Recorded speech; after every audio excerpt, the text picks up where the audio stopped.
বাইরা গো বইনেরা গো, আজকে আমি এমন একখান জিনিস সামনে করে দেখামু, সেইটা হইলো কেমনে বাসায় বাটার বানাইবেন একেবারে ক্রিম ছাড়া, দুধের সর ছাড়া। এত ঝামেলার মধ্যে যাওয়ার দরকার নেই। যখন আপনার বাটার দরকার হইবে তখন কি করবেন, আমার মতো এইভাবে 1 চামচ ঘি নিবেন। 1 চামচ ঘি নিয়ে এর ভিতরে কিছু বরফের টুকরা দিয়ে দিবেন এইভাবে। যখন আপনার বাটার ছাড়া চলবেই না, তখন এইভাবে আমার মতো বুদ্ধি কাটিয়ে বাটার বানিয়ে ফেলবেন। তা আমার মায়ের আবার বাটার ছাড়া চলেই না, তার এখনই নাকি বাটার লাগিবে, তো সেই জন্য এই বুদ্ধিটা কাটাইলাম।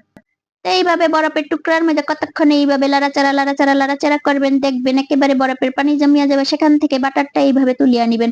এইভাবে চাপিয়া চাপিয়া একটা বক্সে ভরিয়া রাখবেন। তাই একটা কথা কই, এখানে এখানে যদি আপনারা একটু দোকানের মতো হলদে হলদে বাটার চান, তাইলে একটু হলদের গুঁড়া দিয়া দিবেন। একটু সল্টেড বাটার খাইতে চাইলে একটু লবণ দিয়ে ডলা কষা করবেন। আর যদি মিষ্টি খাইতে চান, একটু চিনি দিয়ে ডলা কষা করে এইভাবে বক্সে রাখা দিবেন।